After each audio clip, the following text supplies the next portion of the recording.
Hoy mixeamos de nuevo equilibrio químico. Esta vez lo ensanguchamos con equilibrio ácido-base. Pero yo ya les vengo insistiendo hace un par de clases que estos temas los teníamos que empezar a ver juntos.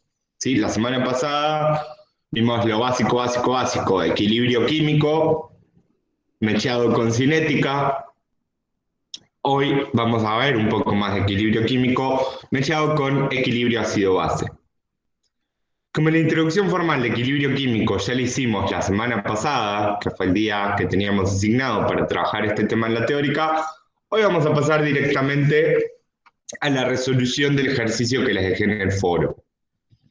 Este ejercicio es un ejercicio bastante integrador y teórico práctico de equilibrio químico.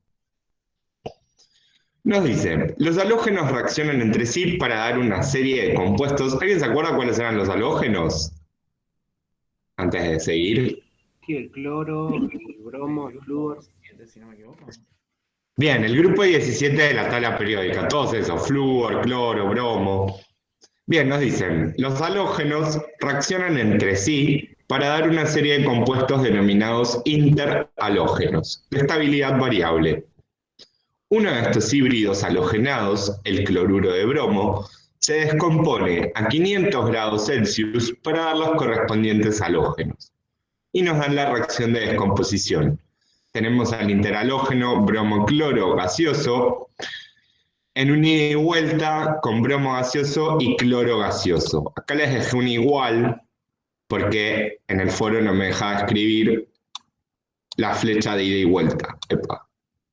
Sí, recordemos que esta flecha en realidad son dos flechas de vuelta. Y nos dan de dato para esta reacción de descomposición una Kc a la misma temperatura que nos plantea el ejercicio, que vale 32. Y nos dicen, considera una mezcla de los tres gases en un recipiente de volumen B, donde inicialmente la concentración molar de cloruro de bromo es igual a la concentración de bromo y es igual a la de cloro, y estas tres concentraciones inicialmente valen 0,25 molar. Muestra a través de cálculos que el sistema no está en equilibrio. Eso es lo primero que nos dicen. Por otro lado nos preguntan, ok, si el sistema no está en equilibrio, ¿en qué sentido va a evolucionar esta reacción a 500 grados hasta que delta G sea igual a 0? Y después nos preguntan cuánto vale Kp para esta reacción a 500 grados centígrados. Como siempre, un montón de cosas. Vamos por partes. Tenemos una reacción en equilibrio que viene acompañada de una constante. En este caso, ¿por qué la llamamos Kc? A esa constante de equilibrio. Porque tenemos las concentraciones. No es porque tenemos las concentraciones, es porque no sé. Sí. Bueno, la constante sería por las concentraciones de los productos y reactivos. Bien, acá lo que me están diciendo con esta C es que esta constante de equilibrio, este valor que nos dan, es una constante de equilibrio calculada a partir de concentraciones molares. La C viene de concentración. Por eso, en el ítem 2i, nos preguntan cuánto vale Kp para esta reacción. Esta Kp es la misma constante de equilibrio, pero expresada con presiones parciales en vez de concentraciones molares. Primera observación. Ahora, a mí me dan datos para una mezcla de los tres gases que participan en esta reacción, el reactivo y los dos productos, mirándolo de izquierda a derecha. Todos tienen la misma concentración inicial de 0,25 molar y ya me dan un spoiler que me piden demostrar con cálculos que el sistema no está en equilibrio. O sea, ni siquiera tengo que ver si el sistema está en equilibrio o no. Acá ya me dicen que no está en equilibrio. ¿Cómo puedo demostrar que este sistema no está en equilibrio con esas condiciones iniciales? Algunos de los que lo estuvieron planteando y por ahí no lo publicaron, ¿se les ocurrió? viendo si el KC que nos da es igual al KC que podemos calcular. Bien. A fines prácticos está bien esa respuesta. A fines teórico-prácticos, onda parcial, no está tan bien esa respuesta. ¿Por qué? Porque la constante de equilibrio es la constante de equilibrio que tiene las concentraciones de todas las cosas en equilibrio. Cualquier otra expresión matemática que sea similar a la constante de equilibrio, pero que no use las concentraciones de equilibrio, no es la constante de equilibrio. A Digamos, esa otra ¿sería Q? expresión, ¿cómo? ¿Sería Q que Q es para un momento determinado? Exacto, a esa otra expresión similar a la constante de equilibrio, pero que usamos concentraciones que no son las de equilibrio, la denominamos cociente de reacción y la simbolizamos con la letra Q. Es esta que tengo acá. QC, para esta reacción, fíjense que tiene la misma expresión que KC, ¿sí? Concentración molares de los productos, cada uno elevado a sus coeficientes estequiométricos sobre la concentración molar del reactivo, en este caso elevado al cuadrado. ¿Cuál es la diferencia con la constante de equilibrio KC? Que en este cociente de reacción, que lo voy a representar con la letra Q, uso cualquier concentración de reactivos y productos y solo en la KC uso las concentraciones posta de equilibrio. ¿Sí? En este caso, como tenemos datos al momento inicial de esta reacción, donde mezclamos estos tres, tengo que analizar todo con QC. ¿Queda claro esto? Sí, profe. Genial. Entonces, reemplazo los valores que tenemos de concentraciones molares y recordemos rápidamente que dentro de la expresión de QC o de la constante de equilibrio KC, me puedo olvidar de las unidades. Es el único momento en la vida donde me puedo olvidar de las unidades, adentro de estas constantes. Entonces, reemplazamos únicamente los valores, ¿sí?, de las concentraciones sin sus unidades y llegamos a que QC para esta reacción vale 1. Ok, ¿qué significa esto? Ahora voy a comparar este cociente de reacción contra la constante de equilibrio. ¿Sí? La constante de equilibrio es la misma expresión que el QC, solo que las concentraciones son las de equilibrio. ¿Y esto qué me está diciendo? A 500 grados, las concentraciones de tus reactivos y tus productos pueden valer cualquier cosa si estás en el equilibrio, siempre y cuando esa cualquier cosa que valgan, cuando vos hagas esta cuenta de acá, la concentración de cloro en equilibrio por la de bromo en equilibrio sobre la de bromo-cloro en equilibrio, eso te dé 32. Bien, entonces, yo sé que si mi sistema original estaba en equilibrio, es decir, que las concentraciones que tenía inicialmente eran las de equilibrio, por lo tanto el cociente de reacción, ¿cuánto me debería haber dado? 32. 32, exactamente lo mismo que la KC. Bien, nosotros al comparar estos dos parámetros, KC y QC, podemos ver que de seguro no están en equilibrio, son distintos. Ahora, podemos ir un poco más allá y decidir para qué lado están desbalanceados, ¿sí? Recordemos la clase pasada que habíamos hecho un dibujito muy simpático de un sub y baja. ¿Se acuerdan? Yo tenía mi reacción en el sub y baja, en equilibrio, reactivos, doble flechita, productos. Y si sacaba o ponía productos, el sub y baja se me iba desbalanceando. ¿Se acuerdan de la clase pasada? Claro, sí. Sí, sí. Bien, entonces ahora comparamos estos dos tipos.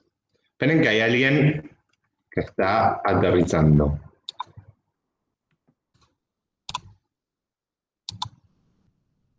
Ahí está, seguimos.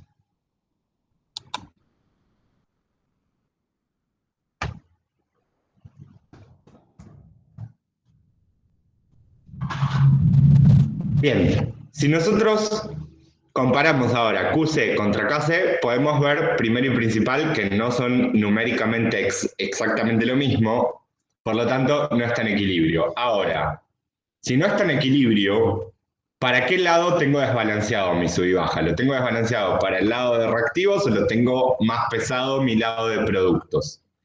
Y esto lo podemos ver de varias maneras. Una es, como hay en el teórico, aprenderme las relaciones medio de memoria. Si QC es menor a KC, pasa tal cosa. Si QC es igual a KC, estoy en equilibrio. Y si QC es mayor a KC, estoy en otro escenario. Otra es pensarlo, por eso lo puse así en este recuadro, en términos matemáticos. Y como ven, siempre usamos algún truco matemático para resolver estos ejercicios.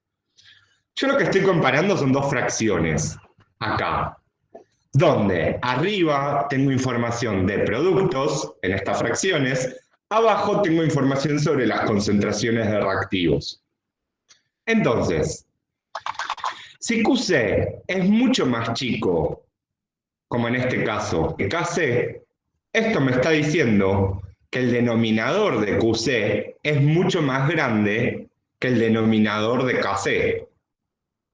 ¿Hasta ahí vamos bien? Sí. Ahora, el denominador de QC, ¿qué es? La concentración fuera del equilibrio. Entonces, yo lo que estoy viendo, al ser QC menor a KC, es que la concentración que tengo inicial de reactivos es mucho más grande que la concentración que debería tener en el equilibrio.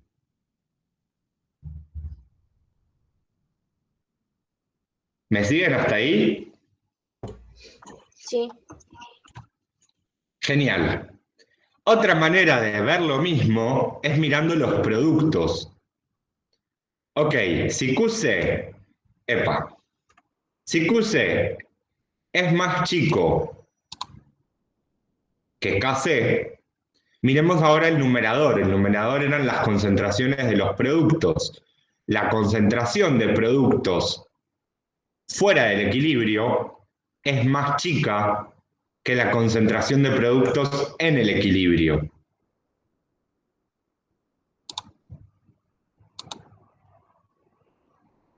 Entonces, estamos en este escenario.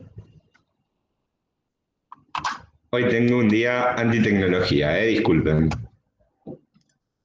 Voy a manejar con el pad. Nosotros estamos en la situación donde, vamos a hacerlo bien pronunciado, tenemos mucho reactivo inicialmente y poco producto. ¿Vamos bien hasta ahí? Sí. Sí. Bien, ¿quedó claro cómo analizar críticamente QC versus KC? Mirando denominadores o numeradores. Sí. Bien, y esto nos sirve para responder nuestro primer recuadro. ¿En qué sentido evoluciona la reacción a 500 grados hasta que delta G sea igual a 0? ¿Qué significa que delta G sea igual a 0? Para que se pegue el equilibrio. Que esté en equilibrio. Que está en equilibrio. ¿Hacia dónde va a evolucionar esta reacción hasta alcanzar el equilibrio? Hacia los productos. Productos. Hacia productos, ¿verdad? Me tengo que ir para este lado para generar un poco más de producto y volver a nivelar el sub y baja. Por lo tanto, esta reacción va a evolucionar hacia la derecha. ¿Sí? Podemos poner una flecha, podemos escribir hacia productos, podemos escribir hacia la derecha. Cualquiera de las tres opciones son válidas, siempre y cuando esté todo esto que venimos charlando plasmado en la hoja del examen, ¿no? Hago la comparación de QC contra KC, bueno, veo que es menor, entonces esto significa que la concentración de reactivos fuera del equilibrio es mucho más alta que la concentración de reactivos que necesito en el equilibrio, o lo mismo mirando productos, por lo tanto este sistema va a evolucionar a la derecha. Ahora, el ítem 2 nos pregunta cuánto vale esta constante de equilibrio expresada en presiones. Y para eso nosotros sabemos que hay una relación entre estas constantes de equilibrio a la misma temperatura, expresadas en concentraciones o en presiones, que es esta que tenemos por acá. Kp es igual a Kc multiplicado por el producto RT elevado a la delta N, ¿sí? Donde delta N son moles de productos totales menos moles de reactivos totales. ¿Cuánto vale delta N para esta reacción? Claro, Cero. En este caso, Cero. es igual a Cero. Pero eso no necesariamente va a ocurrir. ¿Cómo? Los ejemplos que yo estuve viendo eran todos así, con delta n igual 0, pero puede ocurrir que delta n sea distinto a 0. Sí. Ah, bien, bien, bien. Sí, o sea, delta N depende de la estequiometría de la reacción. Si acá nuestra reacción hubiese sido, por ejemplo, 3 de este cloruro de bromo que se reparten en bromos y cloros, capaz que nuestro delta N ahí sería -1.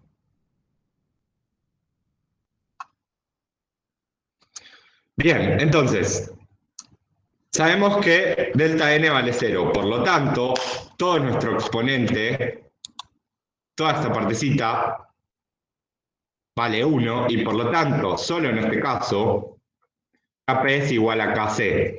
Fíjense que para hacer esta cuenta necesito a R expresado en litro atmósferas, es decir, 0,082, y la temperatura en Kelvin. Nosotros teníamos 500 grados centígrados, pasados a Kelvin son 773 Kelvin. Y de nuevo, como quiero calcular una constante de equilibrio, Kc o Kp, que es adimensional, que no tienen unidades las constantes de equilibrio, puedo omitir las unidades al hacer esta cuenta. Y de esta manera llegamos a que Kp vale lo mismo que Kc. Bien, pasemos a los otros ítems de este ejercicio. ¿Hasta acá alguna duda? Profe, yo tengo una sola duda. ¿Delta Sí. N puede ser un número negativo entonces? Sí, Listo. puede ser lo que tenga que ser. Como todos los deltas que ya estuvimos calculando, delta H, delta S, delta G, siempre es final menos inicial, recordemos. Eso es un delta para nosotros. ¿Alguna otra duda? En el examen, en los cuadraditos, como sería esto, donde puso la flecha, solo pondríamos el resultado. Y la explicación la haríamos a donde está el ejercicio hecho en nuestras hojas, ¿no? Exacto. El examen podría ser, no lo armé todavía, pero podría ser, por ejemplo, estos cuadraditos para ir completando y algunas preguntas señaladas para escribir el desarrollo numérico. Entonces ustedes pueden tener sus hojas borrador, algunos ejercicios van a tener que entregar los que estén señalados y los otros vamos a mirar únicamente lo que esté en el recuadro. Bien. Ahora nos preguntan en el ítem B, cuando la reacción alcance el equilibrio, determine las concentraciones de los tres gases y cuánto vale la presión medida en el recipiente de volumen B. Bien. Este ejercicio, o este ítem, mejor dicho, es como tiene más pinta del ejercicio típico de equilibrio químico que nos podemos encontrar. Me dan condiciones iniciales y me piden calcular las concentraciones en equilibrio. Y para eso recurrimos a nuestra tablita, ¿sí? En esta tablita, ¿qué escribimos? Nuestra reacción química y debajo ponemos las concentraciones iniciales y en equilibrio. Entonces, inicialmente nosotros sabíamos que había una concentración 0,25 molar de los tres intervinientes en esta reacción. Ahora, ya sabemos que la reacción va a evolucionar hacia la derecha, es decir, a partir de reactivos vamos a generar productos. Entonces, en el equilibrio, la concentración de nuestro reactivo tiene que disminuir y las concentraciones de nuestros productos tienen que aumentar. Ahora, ¿cuánto van a disminuir y cuánto van a aumentar? No lo sé. Y esa va a ser nuestra incógnita X. Fíjense, por otro lado, por estequiometría, esta X siempre va multiplicada por el coeficiente estequiométrico que tenga esa sustancia que estoy considerando. Esto es ni más ni menos que estequiometría de nuevo y viene del mundo moles. Nosotros de esta reacción sabemos que cada vez que aparece un mol de cloro o un mol de bromo, desaparecieron 2 moles del reactivo. Entonces, si apareció X moles o molar de cloro o X moles en un litro de bromo, tuvieron que desaparecer 2X del reactivo. ¿Esto estamos todos en la misma página? Sí, sí. Sí, Sí. El grado de disociación también se multiplica por la molaridad, ¿no? Acá no tenemos ningún grado de disociación. No, pero cuando hagas la expresión en equilibrio. ¿Cómo sería la expresión en equilibrio? Concentración inicial por 1 menos grado de disociación, pero antes del grado de disociación se pone S2 o cualquier... Depende de cada caso en particular. O sea, y la fórmula que vos me dictaste recién así en el aire depende también para un ejercicio en particular que nos propongan resolver. Por definición, el grado de disociación en moles es el que ya vimos en coligativas. ¿Cuántos moles se disociaron respecto a cuántos moles iniciales tenía de algún reactivo? Sí, en este caso, por ejemplo, sería ¿cuántos moles se disocian de este bromo-cloro? X. ¿Cuántos moles tenía inicialmente de mi reactivo? 0,25 molar. Ahí me da la fracción grado de disociación. Si eso lo multiplico por 100, tengo el porcentaje de grado de disociación. ¿Vamos hasta ahí? Sí. Bien. Entonces, fíjense que en esta tabla que me armé ahora, tengo ya las concentraciones en el estado de equilibrio de los 3 gases. Es mi última fila de esta tabla, ¿sí? Todas estas son las concentraciones en el equilibrio. Entonces, para calcularlas, ¿qué debería conocer? X, ¿verdad? Ahora, ¿cómo puedo calcular X? Hasta ahora solo tengo 3 ecuaciones, una para cada reactivo y una incógnita. ¿Cómo? puedo, o sea, plantear QC para esta X hipotética e igualarlo a KC, ¿o no? Bien. En vez de plantear el QC e igualarlo al KC, plantea directamente la constante de equilibrio, porque acá estamos parados en la situación de equilibrio. Entonces ese cociente de concentraciones sería directamente la KC. ¿Qué concentraciones de equilibrio voy a usar? Las que conozco, las que están en función de X. El KC es un QC puntual, que bueno, es de gran interés por obvios motivos, ¿no? Perfecto. Eso es todo lo que necesitas saber. La constante de equilibrio es un cociente de reacción particular, en el momento particular que todas las concentraciones son las de equilibrio. Por fuera de eso me sirve el cociente de reacción. Bien, tenemos el KC, reemplazamos con los valores de las concentraciones en el equilibrio, ¿sí? Fíjense, la concentración de cloro en equilibrio es 0,25 más X. La de bromo es 0,25 más X. Por lo tanto, este producto de acá arriba es lo mismo que hacer 0,25 más X al cuadrado. ¿Sí? Y esto me va a simplificar un montón las cuentas, me voy a evitar hacer la cuadrática, ahora vamos a ver. Por otro lado, la concentración de cloruro de bromo en el equilibrio es 0,25 menos 2X. Y esa, originalmente en la expresión de KC, va elevada al cuadrado. Ok, yo lo que podría hacer ahora es pensar a toda esta expresión que nos quedó acá como un gran cuadrado al cual distribuí originalmente. ¿Sí? Y si lo pienso de esa manera, eventualmente puedo sacarme de encima este cuadrado pasándolo al otro lado como la raíz cuadrada de 32. ¿Me siguen hasta ahí? Sí, sí. Sí, sí. Bien, si yo hago eso, tomo la raíz cuadrada de 32, se me da este cuadrado y se me da este cuadrado. Me saqué de encima las x al cuadrado, me he visto pasar por la cuadrática. Este es un truco que no siempre vamos a poder hacer. A veces nos tenemos que arremangar y meternos de lleno con la cuadrática. Haciendo esto llegamos a un valor de x de 0,095 molar. Ok, si x es 0,095 molar, ahora para calcular la concentración de nuestro reactivo en el equilibrio, debería hacer esta cuenta, ¿sí? 0,25 molar menos 2 por 0,095 molar.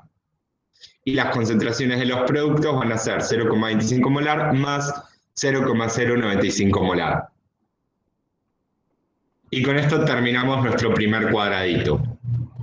Ahora, el segundo cuadradito nos pregunta ¿cuánto vale la presión medida en el recipiente de volumen B?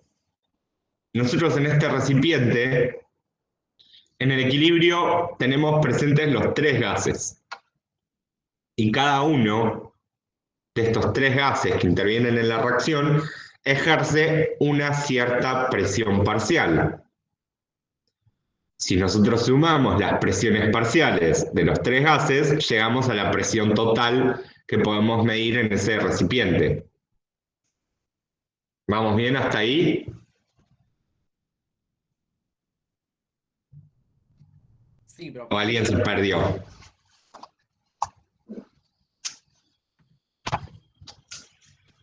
Bien, ¿queda claro cómo calcular ahora que sabemos X las concentraciones de los tres gases? Sí, sí, sí. Bien, ¿queda claro cómo calcular la presión total?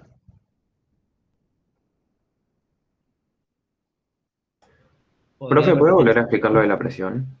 Sí, estaba esperando que alguien me dé el pie. Yo en el equilibrio tengo los tres gases. Me sobró un poco de este y me quedaron estos dos. Entonces, la presión total que voy a medir en el equilibrio es la presión que ejercen todos esos gases. Nosotros conocemos del ítem anterior las concentraciones molares. La de cloruro de bromo es 0,06 molar. La de los halógenos, diatómicos, sí, cloro y bromo, es la misma y vale para los dos en el equilibrio 0,345 molar. Ahora, haciendo uso de gases ideales, nosotros podemos traducir estas concentraciones molares en presiones parciales. ¿Cómo sería eso? Nosotros sabemos que la presión parcial de un gas I es igual a los moles de ese gas I por R por T dividido el volumen. Y esto de acá, ¿qué es? El cociente entre moles y volumen. La concentración. Bien, esto de acá es nuestra concentración molar de I. Perdón, pero estoy sin mouse, estoy con el pad únicamente. Bien, entonces, transformamos estas concentraciones molares en el equilibrio a las presiones parciales que ejerce cada gas. La presión parcial del clorobromo es de 3,8 atmósferas, la presión parcial del cloro es de 21,87 atmósferas y la presión parcial del bromo también es de 21,87 atmósferas. Por lo tanto, la presión total va a ser la suma de todas las presiones parciales. Y eso nos va a dar algo así como 47,54 atmósferas. ¿Quedó más claro ahora? Sí, sí. Sí, sí. Sí. Bien. El ítem C. Hay una compañera que está intentando entrar. ¿Cómo? Hay una compañera que está intentando entrar. Pidió que demos aviso. Bueno, como a las 3 de la tarde quiere entrar. Mantener.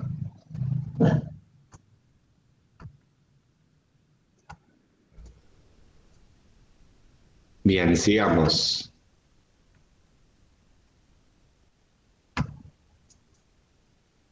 Como ven, este ejercicio es teórico y práctico, o sea, tengo una parte práctica, pero también tengo una parte teórica de prender las lámparas y discutir o a poner en palabras cosas que venimos manejando en los conceptos teóricos de la materia. Un claro ejemplo de eso es el ítem C. El ítem C nos dice, a partir de la constante termodinámica de reacción, calcule la variación de energía libre de Gibbs, delta G, analice el signo de la entropía y prediga el signo de la entalpía a 500 grados y en base al mismo responda. ¿Cuáles son los signos para la entalpía y la entropía? No nos piden calcular entalpía y entropía, nos piden rápido predecir los signos. Y por otro lado, nos preguntan ¿en qué sentido se va a desplazar el equilibrio por un aumento de la temperatura del sistema? ¿Ya? Un montón de cosas. Fíjense que está resaltada esta parte de constante termodinámica. ¿Por qué? Cuando nosotros tenemos reacciones químicas en particular, la constante termodinámica podemos definir primero y principal un montón de constantes de equilibrio, como ya vimos, Kc, Kp, constante de equilibrio en términos de fracciones molares, constantes de equilibrio en términos de grados de disociación, y un montón más. Ahora, de todas esas constantes, para cualquier cuenta termodinámica que querramos hacer, y para que estemos todos en la misma página, se toma como constante termodinámica aquella en la cual cada sustancia está expresada dentro de la constante según su estado de agregación.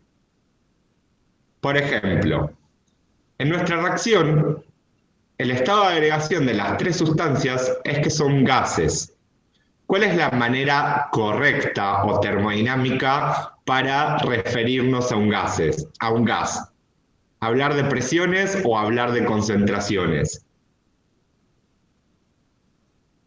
Presiones. Hablar de presiones. Bien, entonces la constante termodinámica para esta reacción es Kp. De todas maneras, en este ejercicio particular no teníamos ningún problema, porque Kp vale lo mismo que Kc. ¿Sí? Pero el detalle está en demostrar o poner que la termodinámica es Kp. Ahora, si tengo una reacción donde imagínense que este es acuoso y estos dos son gases. En ese caso, la constante termodinámica sería las presiones parciales de cada uno dividido la concentración molar del acuoso elevado al cuadrado.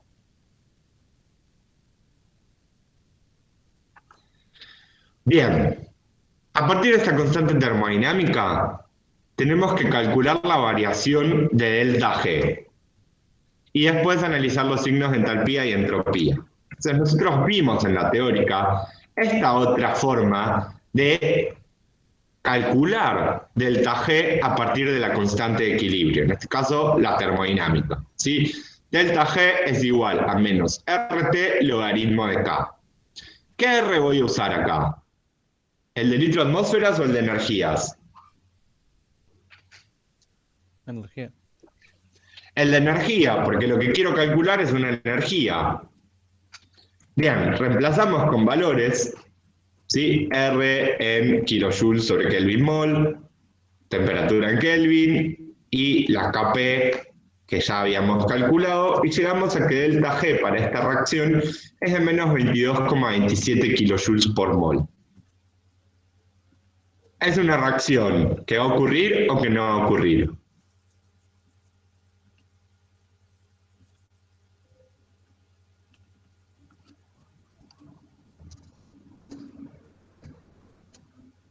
¿Esta reacción va a ocurrir o no va a ocurrir? No va a ocurrir. ¿Cómo que no va a ocurrir? Un delta G negativo es un criterio de espontaneidad de acá a Marte y Júpiter. Entonces, ojo, no se olviden en el camino las cosas que ya venimos discutiendo. Delta G negativo, la reacción es espontánea. Esta reacción a 500 Kelvin ocurre. De hecho, ya lo veíamos con que tiene una Kp un poco mayor a 1. Bien, ahora, si delta G es negativo, esta reacción es espontánea, yo por otro lado, unidad 2, sé que delta G es igual a delta H menos T delta S. Y acá viene la parte de, bueno, tuve que calcular delta G y ahora tengo que decir algo de los signos de delta H y delta S. Y lo primero que podemos ver es que para esta reacción, delta S, ¿cuánto debería valer más o menos?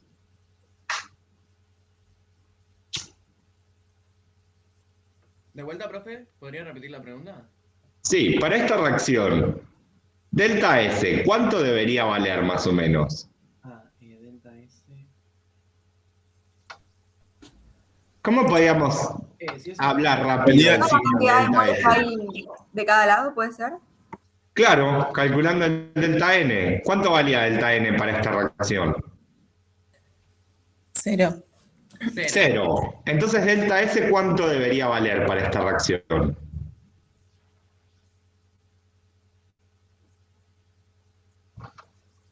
¿Un número muy grande o un número muy pequeño? Muy chico. Un número muy chico, ¿sí? No me importa el signo, o sea, de seguro no va a ser 0, ¿no? Recordemos, delta N me servía para ver el signo de delta S, no para calcularlo. Profe, ¿cómo Entonces, bien ahí que todos hicieron una pausa. que delta S es positivo? ¿Cómo? Si el proceso es espontáneo, ¿yo no puedo afirmar que delta S es positivo? No, puede ser negativo también. Ah, O sea, si el proceso, ahora lo vamos a terminar de cerrar cuando terminemos de poner todos los signos.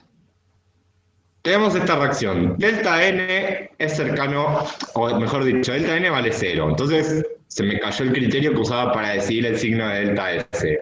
Pero que delta N sea 0, me está diciendo que el delta S de esta reacción tiene que ser aproximadamente 0. ¿Sí? Fíjense que no es un igual, es un aproximado. ¿Esto qué quiere decir? Delta S puede ser positivo o negativo, pero va a ser un número muy chiquito. ¿Sí? No te puedo predecir el signo. Ahora, si va a ser un número muy chiquito, me va a hacer que esto sea chiquito, el producto de T por delta S. Y por lo tanto, ¿quién me va a condicionar que delta G sea negativo? La entalpía. La entalpía. En este caso, para que la reacción sea espontánea, como ya vimos, delta H tiene que ser sí o sí negativo, porque delta S es muy chiquitito. Puede ser positivo o puede ser negativo. ¿Sí? Si delta S es positivo, pero muy chiquitito, a delta H, que es negativo, le tengo que restar algo chiquitito. Delta G sigue siendo negativo. Ahora, si delta S es negativo, pero sigue siendo muy chiquitito, este producto T por delta S se hace positivo, pero es muy chiquitito. Entonces, delta H es negativo, pero esto es chiquitito, delta G sigue siendo negativo. ¿Vamos bien hasta ahí? Sí. ¿Alguien necesita que pase de nuevo esa parte? Es repaso de termo esto. Sí, profe. Acá en el chat dicen que Florencia. ¿Qué? Una compañera dijo que lo repita. Bien, nosotros hasta que delta S es negativo, es cercano a 0, perdón. Vamos todos bien, ¿no? Porque delta N es 0. Profe, ¿es su audio el que ladran los perros? No. No, es el mío, creo. Lo apago. Perdón. No hay problema. Somos una comunidad perruna.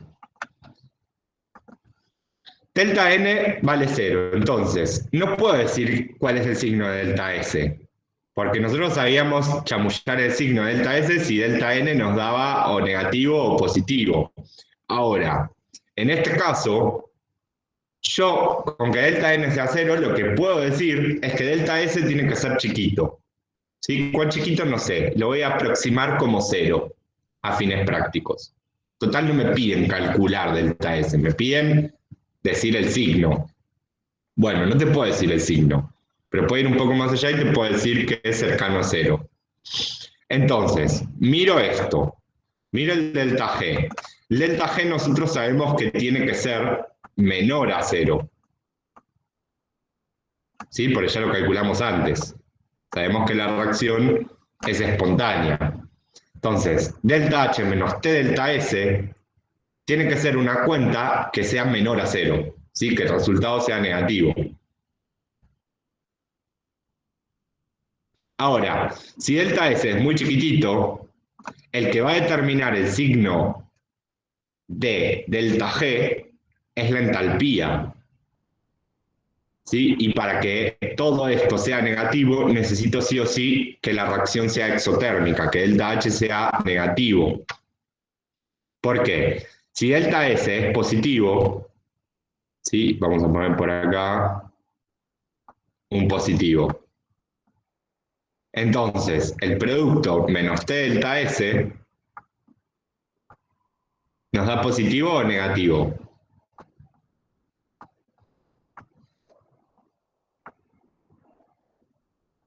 ¿Positivo? Porque la distancia va a ser muy chiquito. Nos da negativo. Si delta S es positivo, positivo por negativo me da negativo. Entonces, menos T por delta S es negativo. Si a este negativo le sumo algo negativo, como delta H, todo el delta G sigue siendo negativo. Estamos bien ahí.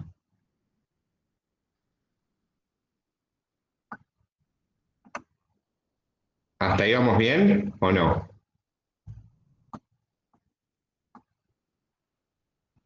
Ahora, si delta S es negativo, entonces este producto menos T por delta S, ¿qué nos da ahora? Positivo. Muy bien, ahora nos da positivo. Vamos a poner esto como las opciones. Opción para esto y opción para esto. Entonces, este producto es positivo, pero yo ya dije que delta S es chiquitito. Entonces, todo esto va a ser chiquito comparado con delta H. Y por lo tanto, por más que sea positivo, a un número negativo como delta H, le estoy sumando un pedacito muy chiquito positivo. Todo esto sigue siendo negativo.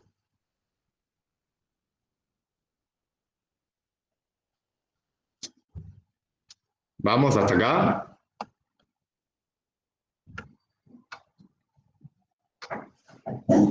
Sí, sí.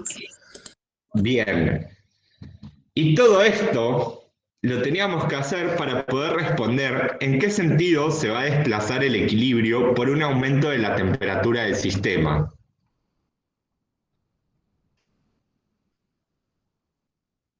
Okay, ahora tenemos que volver a mirar nuestra reacción en equilibrio, que es esta que tenemos resaltada por acá. ¿Esta reacción es exotérmica o endotérmica?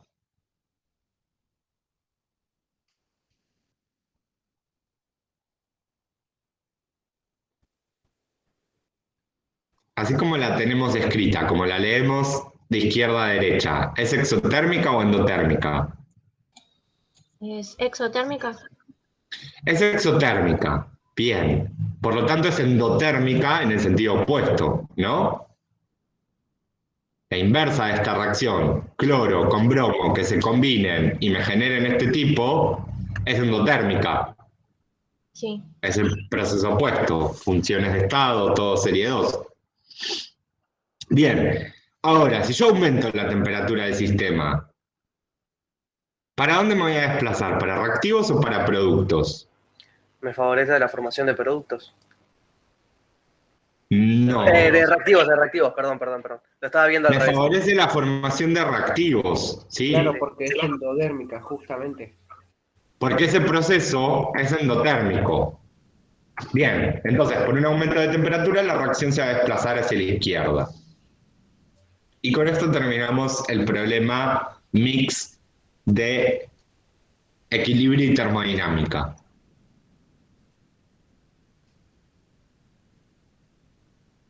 ¿Fue un montón? Abarcó mucha teoría de todas las guías de esos problemas. Como que Abarcó más que teoría las guías, diría yo. Claro, cada guía con teoría. Exacto. Pero ya estamos cerca del parcial, ya vimos las guías. Entonces es el momento de empezar a integrar los conceptos. Profe, tengo una duda. Sí. Yo usé otra ecuación que es delta G igual a R por T por el logaritmo de Q sobre K. Y me dio el mismo resultado. Eso fue porque KC y KP es el mismo valor, ¿no? No. Delta G es igual a RT por el logaritmo de Q sobre K. Sí. Eso viene de dos lugares distintos de la Sí, viene de matemática. otra cosa, lo tengo en los resúmenes. Pero como no sabía cuál usar, usé esa y llegué al mismo valor. Ok. ¿Y qué Q usaste? El Q que calculamos, 1. Claro. No, hay que usar esta. ¿Por qué? Vos tenías en tu ecuación original, esto es positivo y esto de acá es 1 sobre Kp, ¿no? Te quedó algo así. Sí. Esto positivo, esto 1 sobre Kp. Fíjate que para hacer esa cuenta, vos estás haciendo la inversa de un logaritmo. Y esto es propiedades de logaritmos. El logaritmo de 1 sobre x es menos el logaritmo de x. Entonces, justo en este caso, como QC vale 1, te quedó este truco para hacer la inversa y que acá se te vaya este más y te quede el menos. Este acá. Entonces, por eso llegaste a al mismo resultado. Por eso, tipo, fue casualidad que haya llegado al mismo resultado. Sí. A lo que estaba yendo es que está mal usar la ecuación que yo usé. Sí. Listo, gracias. O sea, fue una coincidencia muy grande. ¿Alguna otra consulta? Bueno, aparte de esa reacción es delta G de la reacción, que supuestamente cuando la usamos en igual 0. Así que Claro, no la podrías calcular. claro. Bien, pasemos a equilibrio ácido-base. Sí, terminamos la teórica de hoy haciendo esta introducción de equilibrio. Cosas a saber, las definiciones de ácidos y de bases, importantes, parte teórica. La primera definición que tenemos para decir qué es un ácido y qué es una base, la propuso este señor Arrhenius, el mismo de la energía de activación que vimos en cinética.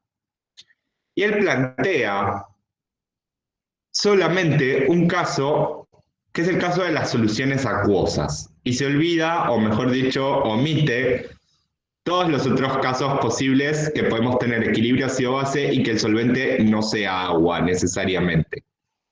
Van a ver cuando lleguen a química orgánica que podemos usar un montón de solventes distintos donde vamos a tener equilibrios ácido-base. Sin embargo, la definición de Arrhenius es bastante noble y hasta el día de hoy sigue funcionando. Él plantea que estos tipos ácidos y bases en agua se disocian. ¿Sí? Y recordemos que son electrolitos. Los electrolitos, al igual que los ácidos y las bases, son sustancias que en solución se disocian en cationes y aniones. Por ejemplo, cloruro de sodio. Cloruro de sodio lo disuelvo en agua, se me rompen esas uniones iónicas y me quedan cationes sodios por un lado y aniones cloruros por el otro. En el caso de los ácidos y los bases, también pasa lo mismo, se disocian completamente a priori. Bien, y Arrhenius dice, un ácido es cualquier sustancia que cuando la disuelvas en agua te libera cationes protones. ¿Sí? Entonces, esquemáticamente, un ácido lo podemos describir como HA, H porque tiene que tener hidrógenos en su estructura, A de ácido, y esto se va a romper, este enlace HA, para liberar un protón acuoso y lo que me quedó de ácido con carga negativa. ¿Sí? ¿Por qué? Porque son electrolitos, cationes y aniones. Tengo que tener tantas cargas positivas como cargas negativas. Entonces, importante, para Arrhenius, un ácido es cualquier cosa que libera protones. No me importa qué es esa cosa. Siempre y cuando la disuelva en agua y me tire protones, esto es un ácido. Una base para Arrhenius es cualquier sustancia que en solución acuosa libera aniones oxidrilos, ¿sí? O H-. Entonces podemos pensar a la base ahora como una B larga de base OH. OH, ¿por qué? Porque en su estructura química tiene que tener oxidrilos.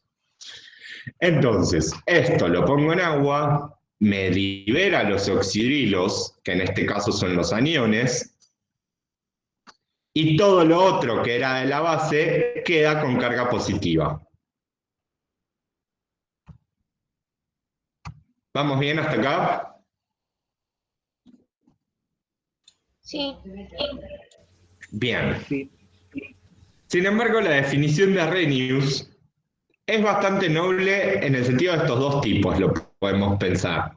Un ácido es cualquier cosa que libera protones, una base es cualquier cosa que libera oxidrilos.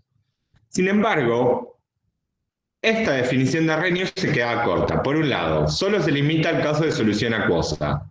Puede haber otros solventes y puede haber equilibrio ácido-base en otros solventes. Y ahí no nos sirve Arrhenius.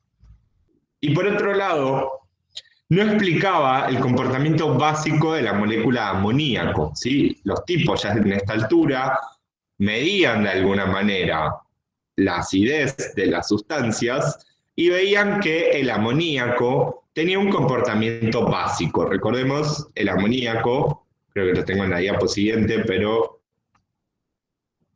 este tipo de acá tiene un comportamiento básico. Y sin embargo, en su estructura no tiene OHs. Entonces, bajo la definición de Arrhenius, mucho no me sirve para explicar el comportamiento básico del amoníaco. ¿Por qué? Porque no tiene OHs. No puedo explicar cómo esto libera oxidrilos. Salen dos tipos más, Bronsted y Lowry, que hasta ahora no los habíamos conocido, y ellos hacen una extensión y una definición un poco más pulida de qué es un ácido y qué es una base. Y en particular permiten explicar el comportamiento básico del amoníaco y además las definiciones de Bronsted y Lowry sirven para cualquier solvente distinto de agua, o agua también si querés. Y surge esta nueva definición. Ahora, un ácido es cualquier especie química, molecular o iónica, ¿sí? Es decir, que puede ya ser un electrolito solo, o un ion también. Y esta especie química tiene que ceder un ion protón a otra sustancia. Es decir, Bronsted y Lowry ya empiezan a pensar al equilibrio ácido-base de a pares. Por cada ácido tiene que haber una base. Por otro lado, para Bronsted y Lowry, fíjense que hasta acá la definición de ácido es bastante igual a la de Arrhenius. Un ácido es algo que libera protones y punto. Pero la gran diferencia viene en el concepto de base. Para Bronsted y Lowry, una base es toda especie química, de nuevo, molecular o iónica, capaz de aceptar un protón de otra sustancia y no de ceder oxidrilos. Entonces, ahora la base la puedo pensar como que es algún tipo con un par de electrones disponible para agarrar un protón y formar un nuevo enlace dativo o coordinado, ¿sí? ¿Hasta acá vamos bien? Sí. Bien, por ejemplo, el amoníaco, NH3, tiene un par de electrones en el nitrógeno, puede agarrar un protón y formar su ácido conjugado. El amonio. NH4 más. Bien, y bajo esta teoría de Bronsted y Lowry surge el concepto de par ácido-base conjugado, y es un concepto muy importante que lo vamos a tener que empezar a masticar y digerir de acá a la semana que viene, y de acá al parcial. El par ácido-base conjugado, lo único que me dice es que cuando un ácido pierde su protón, se convierte en su base conjugada. Es decir, si este es mi ácido, el que pierde los protones, una vez que los pierde, lo que me queda de ácido con carga negativa es su base conjugada.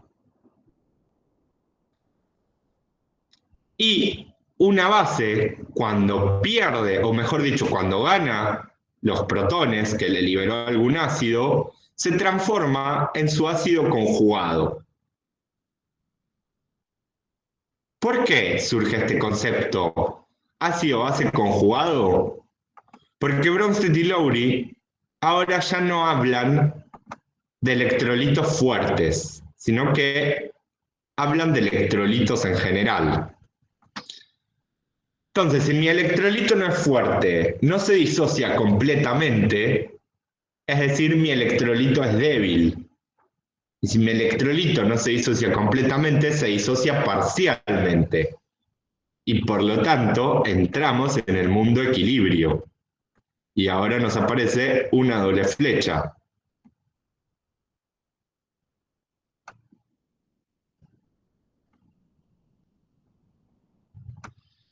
Fíjense, el ácido es un ácido porque pierde protones. Ok, perdió protones. Todo lo que me quedó de ácido original sin protones es la base conjugada. Ahora, por Bronsted y Lowry, una base es cualquier cosa capaz de agarrar protones. Entonces, esta base conjugada puede agarrar estos protones y volver a formar el ácido.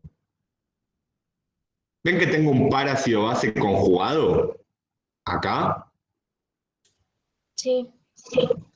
Lo mismo pasa en el caso de las bases.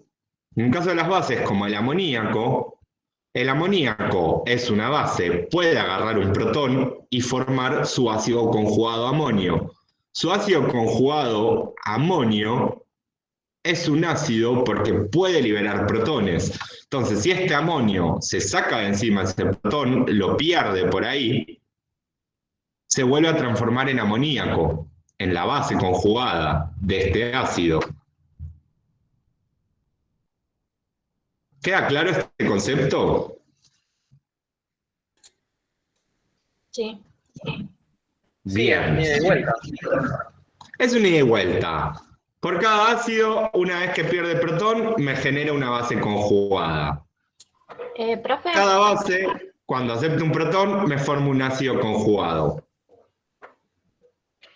profe, Sí, Igual esta definición aplica solo para ácidos y bases débiles, ¿no? Para todos, Ah, para todos era. sí. ¿Por qué? Para ver cuán fuerte y cuán débil es, tengo un montón de maneras para hacerlo, y la más directa y la más práctica es analizando las constantes de acidez y de basicidad. Si ahora estas reacciones son equilibrios, cada una tiene una constante de equilibrio. A la del ácido la vamos a llamar constante de acidez. Y a la de la base la vamos a llamar constante de basicidad. ¿Cómo se escriben estas constantes de equilibrio? Como todas las constantes que ya sabemos escribir. Y en la teórica las tienen escritas. Para ver cuán fuerte o cuán débil es, recordemos que podemos mirar los valores de las constantes, ¿sí? Un valor de constante mayor a 1 me está diciendo que tengo mucho más producto que reactivo. Si el valor de la constante es menor a 1, como hablamos la clase pasada, entonces tengo mucha más reactivo que producto. Bien. Y por otro lado tenemos que hablar un poco del equilibrio ácido-base en el agua. ¿Sí? Porque la mayoría de los casos que vamos a analizar son soluciones acuosas. Entonces, nosotros sabemos que experimentalmente el agua pura presenta una pequeña conductividad eléctrica. ¿A qué se debe la conductividad eléctrica? Lo vamos a ver más en detalle en la segunda parte de la materia, pero la conductividad la puedo explicar como cosas cargadas, cosas con carga neta que tengo en la solución dando vueltas, y esas cosas con carga pueden ir transportando o conduciendo la electricidad. Para nosotros, que el agua pura presente conductividad eléctrica implica que el agua pura tiene cosas con cargas. ¿Sí? ¿Y qué cosas con cargas puede tener el agua pura? Iones, protones y oxidrilos. Entonces surge esta idea de que el agua es un ácido y es una base al mismo tiempo. Me libera protones y me libera oxidrilos. Según Arrhenius, esto es un ácido, pero si lo miro con los oxidrilos, esto es una base. Bien. A 25 grados definimos esta constante de equilibrio para el agua y la denominamos KW, o por water en inglés, como el producto de la concentración molar de protones por oxidrilos. Y a 25 grados toma un valor de 1 por 10 a la menos 14. De esta manera, nosotros establecemos a 25 grados y para agua pura un criterio de acidez o basicidad de las soluciones que tengamos, comparándolas contra agua pura. ¿Sí? Si a 25 grados, vamos antes a definir pH, que me lo omití olímpicamente. Definimos ahora una propiedad nueva, que es el pH. El pH, que es el menos logaritmo de la concentración de protones que haya dando vueltas en una solución. Análogamente, puedo definir el pOH como el menos logaritmo de la concentración molar de oxidrilos. Y podemos demostrar que si tomamos los menos logaritmos dentro de la expresión de KW, podemos llegar a esta relación entre pH y pOH, que va a ser siempre igual a 14, a 25 grados. Nosotros en equilibrio ácido-base no vamos a trabajar a una temperatura distinta de 25 grados. Bien, ahora que definimos todo lo que queríamos definir, podemos establecer nuestro criterio de neutralidad y clasificar a las soluciones acuosas como neutras si la concentración molar de protones es de 10 a la menos 7 molar. Entonces esas soluciones van a tener un pH de 7 y ese es nuestro criterio de neutro. Si nuestra concentración de protones es mayor a 10 a la menos 7 molar, el pH es menor a 7 y esas soluciones son ácidas, todas las de este espectro de acá. Y si la concentración de protones es menor, es más chica que 10 a la menos 7 molar, el pH es mayor a 7. Y estamos en esta zona de soluciones básicas o alcalinas. Bien, con esto estamos en condiciones de responder nuestro segundo ejercicio del foro de hoy, que es un ejercicio que saqué de la guía de la serie 6, así empezamos a amigarnos con la serie 6, que es lo que se viene. Y este ejercicio nos da una serie de soluciones comunes como jugo gástrico, agua de mar, jugo de limón, plasma sanguíneo, leche de magnesia, agua de lluvia u orina. Y para cada una de ellas nos pide que determinemos la concentración molar de iones hidronio, la concentración molar de oxidrilos y el pH de cada una de ellas. ¿Qué es este tipo de acá, hidronio? Hasta ahora no lo nombramos. Sería protones. Tienen los protones solos. El agua más un protón. Bien, esto de acá es una representación mucho más real de pensar al protón dando vueltas ahí en solución. ¿Por qué? El protón es como básicamente decir que tengo una pelotita, una esferita, un núcleo con carga positiva dando vueltas en solución. Eso, desde el punto de vista electroneutralidad, está muy mal. Yo no puedo tener una carga sola dando vueltas por ahí. ¿Por qué? De golpe yo toco una solución de jugo de limón y me da una patada porque tiene un portador de carga. ¿Sí? Entonces, lo que ocurre en la vida real es que estos protones, como son pelotitas muy chiquititas, con una carga puntual positiva muy grande, se van a empezar a rodear de moléculas de agua, que recordemos que son polares. ¿Sí? Una molécula de agua, ya lo hablamos de esto en algún momento, la podemos representar como dos dipolos, ¿se acuerdan? Un dipolo negativo, ¿por dónde? ¿En el oxígeno o en el hidrógeno? En el oxígeno. Un dipolo negativo en el oxígeno, donde tengo la mayor concentración o mayor densidad de electrones, y un dipolo positivo en la zona de los hidrógenos, ¿sí? Donde tengo deficiencia de electrones y por lo tanto la densidad de carga ahí va a ser positiva. Bien, entonces, estos oxígenos del agua van a empezar a rodear a esta molécula de protón y la van a dar en formas, o mejor dicho, la van a enmascarar de alguna manera, de maneras reales. ¿Sí? De cómo las podemos encontrar realmente en solución. La más simple de describir es un protón más una molécula de agua y es este ion hidronio. ¿Sí? Sería la manera súper correcta de escribir a los protones en solución. Es engorroso, ¿sí? Por eso yo muchas veces voy a usar protones directamente, pero la manera correcta que nos conste es considerar que estos protones están hidratados en solución, ¿sí? Que no andan dando vueltas solos por ahí desnudos. Bien, entonces nos piden calcular la concentración de protones, la de oxidrilos y el pH. Y para eso podemos usar todas las ecuaciones que ya vimos antes. La KW, a partir de la constante del agua, yo puedo calcular la concentración de oxidrilos, despejando de acá, si conozco la concentración de protones. Fíjense, para el primer caso esto me serviría. Conozco la concentración de protones, quiero calcular la de oxidrilos, puedo despejarla a partir de la KW.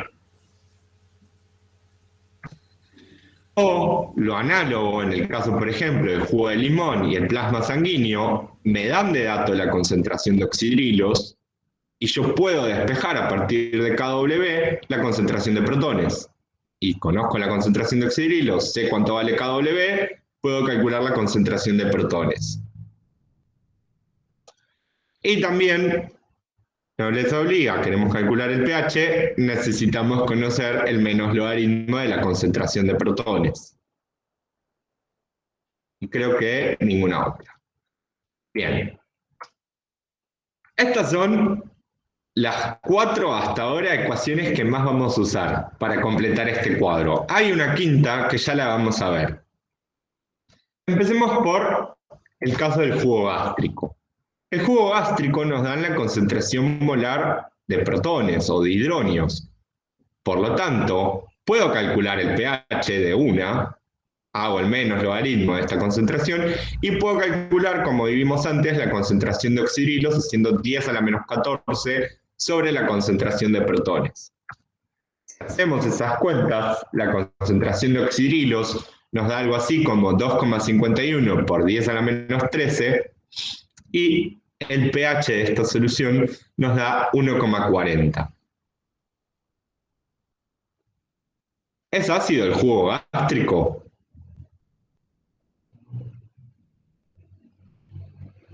Sí. Sí, Sí, Es bastante ácido. Sí, muy ácido.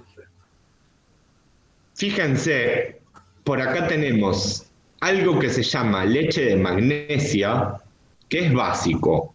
Tiene un pH mayor a 7.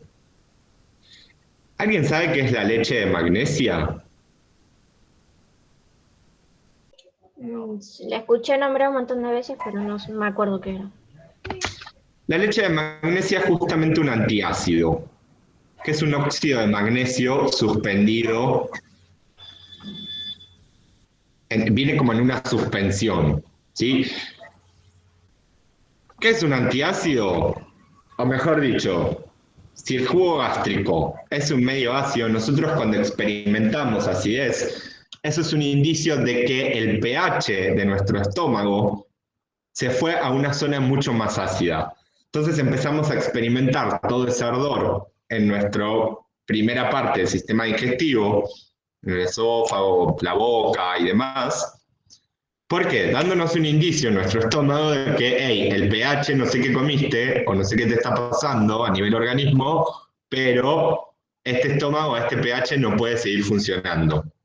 Entonces ahí nosotros empezamos a recurrir a un montón de remedios caseros. Primero, el principal, bueno, me cuido en las comidas. Segundo, tomo un poco de agua, a ver si eso me alivia el ardor de la acidez. Si ya no encuentro qué hacer para bajar la acidez que estoy experimentando, puedo recurrir a algún antiácido, por ejemplo, la leche de magnesia. La leche de magnesia viene ya con un pH básico, ¿sí? Es decir, que va a tener una mayor concentración de oxidrilos que de protones, y por lo tanto, cuando lo ingiera, dentro del jugo gástrico va a hacer una reacción de neutralización. Los protones de mi jugo gástrico se van a combinar con los oxidrilos que trae la leche de magnesia, y esos dos se van a matar mutuamente para producir agua. ¿Sí? Sería la reacción opuesta a la autoprotólisis del agua. Entonces ahí encima me saqué protones que había en exceso en mi estómago, y como ahora tengo menos protones que antes, menos concentración molar de protones, el pH de mi estómago aumenta un poco y ya no sufre acidez. Claro, eso sería una solución amortiguadora, ¿no es cierto? ¿Puede ser? No, no es una solución amortiguadora. Esas las dejamos para la semana que viene. Las soluciones amortiguadoras lo que hacen es regular el pH. Ah, me confundí. Creí que era para regularlo en el estómago. No. Nosotros, de hecho, el ácido que tenemos en el jugo gástrico, uno de los principales es el ácido clorhídrico, HCl, ¿sí? Que es un recontra electrolito fuerte.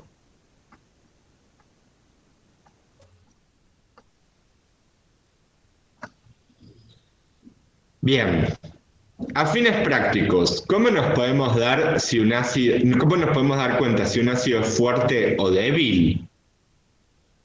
Simplemente si nos dan un valor de constante acidez, ese ácido es débil. Y punto. Si no nos dan un valor de constante acidez, ese ácido es fuerte. Y punto. Bien, sigamos con otro ejemplín. Vamos a pasar a este caso del jugo de limón, donde fíjense que nos dan la concentración de oxidrilos, pero no nos dan protones ni pH. Entonces, si me dan la concentración molar de oxidrilos, yo puedo rápidamente calcular la concentración de protones, y una vez que tengo la concentración de protones, puedo calcular el pH, por ejemplo. Calculamos la concentración de protones, dividiendo 10 a la menos 14 sobre el valor de concentración de oxidrilos que nos dan, y una vez que tengo la concentración de protones, calculamos el pH. Y fíjense, para el jugo del limón, ¿es ácido o es básico? Ácido. Ácido. Es recontra ácido. Nosotros, de la vida en general, ya sabíamos muchas de estas cosas. De seguro ya escucharon que el jugo de limón es ácido. Es más, si les pregunto qué ácido tiene, ¿cuál me dicen? Ácido cítrico. Bien, el ácido cítrico. El ácido cítrico es un ácido orgánico, ¿sí? Tiene una estructura un poco más compleja que la del ácido clorhídrico, así que no la voy a escribir. Pero el jugo de limón funciona bien, por ejemplo, en las comidas. Si yo la quiero acidificar un poco en vez de vinagre, que también es ácido, puedo usar jugo de limón. Para algún montón de remedios caseros, puedo usar el medio ácido que me da el jugo de limón para blanquear, no sé, la ropa blanca, etc. ¿Vamos bien hasta acá con estas cuentas que tenemos que hacer para empezar a amigarnos con el mundo equilibrio ácido-base? ¿Es ácido o básico? Sí. ¿Cómo? El peróxido de hidrógeno. El peróxido de hidrógeno es ácido. Te la dejo picando. Bien. Vamos ahora al caso de la leche de magnesia. Ya habíamos visto que es un medio básico, ¿sí? Y acá apareció una nueva ecuación, que no es ni más ni menos que el despeje de la concentración de protones a partir de la definición de pH, ¿sí? El pH es un concepto logarítmico, es decir, vuelvo a usar logaritmos. En este caso usamos un logaritmo en base 10, no un logaritmo natural, como usábamos en Clapeyron-Clausius, en Arrhenius y los otros. Y cumplen los dos logaritmos, los naturales y los log en base 10, cumplen todas las propiedades de los logaritmos, ¿sí? Entonces, si yo quiero calcular o quiero sacar de acá adentro esta concentración de protones, tengo que usar a ambos lados de la ecuación la inversa de la función logaritmo. Y la inversa de la función logaritmo es 10 elevado a la algo. ¿Sí? Por la base 10 que tiene el logaritmo y el significado matemático que tiene el logaritmo. Entonces, si yo quiero despejar protones, lo primero que voy a hacer va a ser pasar este menos para el otro lado. ¿Sí? Y ahora, para dejar solo protones de un lado, hago la inversa del logaritmo, 10 a la logaritmo me da 1, me baja la concentración de protones, y del otro lado me queda 10 a la menos pH. Bien, tenemos el pH en este caso, entonces podemos calcular la concentración de protones haciendo 10 elevado a la menos 10,5 y llegamos a un valor de concentración de protones de 3,16 por 10 a la menos 11 molar. Ahora que tengo protones, puedo meterme en la constante de equilibrio para el agua y despejar la concentración de oxidrilos. Y llegamos a este otro valor que, muy mal, no le puse las unidades. Vamos a escribírselas a mano. Fíjense, en este caso, nosotros ya habíamos discutido la leche de magnesia, este óxido de magnesio que se usa como antiácido, nos da un pH básico. Ahora, tenemos la concentración de protones y tenemos la concentración de oxidrilos para este caso.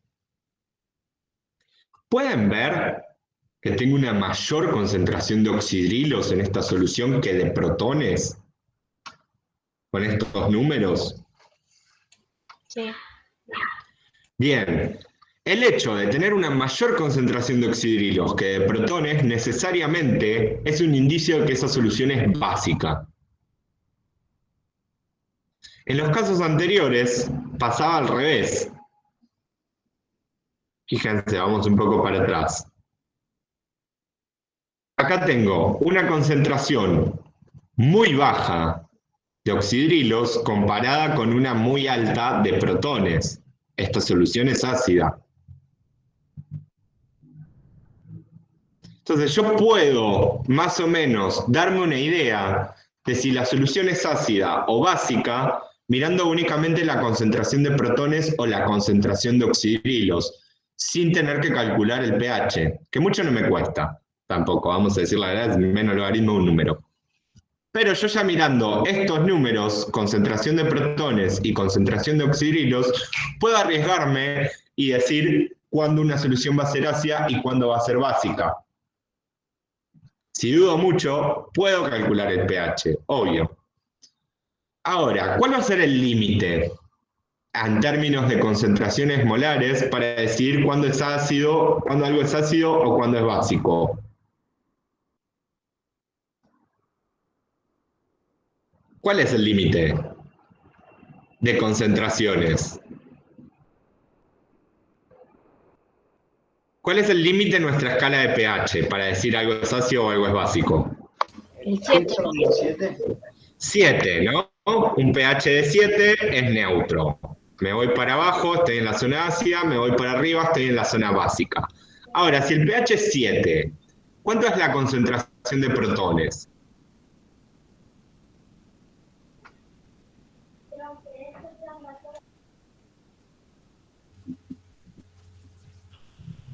Si el pH es 7, ¿cuánto es la concentración de protones?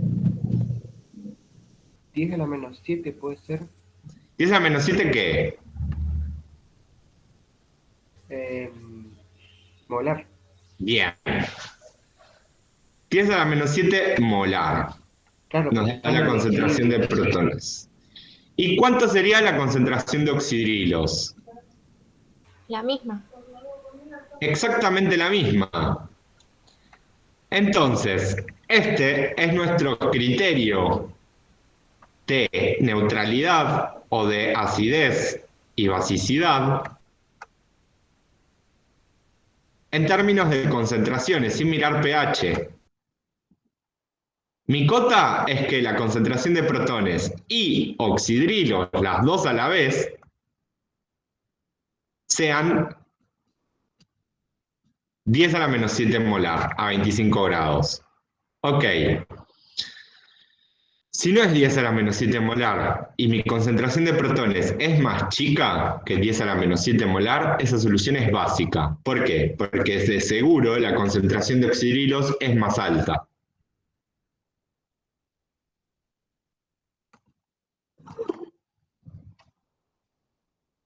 ¿Vamos bien hasta acá? Sí. Bien. El resto de esta tabla se los dejo a ustedes. Están los resultados en los resultados de la serie 6, para que la terminen de completar y autoconvencerse. Algunas observaciones. Al informar el pH, por favor, usen 2 cifras significativas. No como acá en la tablita que están usando una sola cifra decimal. Nosotros informemos siempre el pH con 2 cifras decimales. Háganse un cartelito ahora.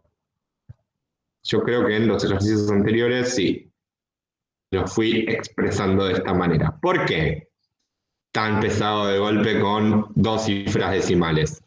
Nosotros en la segunda parte de la materia, después del primer parcial, vamos a ver unos videos, como ya anticipamos, de trabajos prácticos. Nuestro primer video de trabajos prácticos tiene que ver con equilibrio ácido-base. Lo que van a ver es a un docente midiéndole el pH a distintas soluciones con distintos instrumentos. El instrumento más preciso que tenemos para medir el pH nos informa el pH con 2 cifras decimales.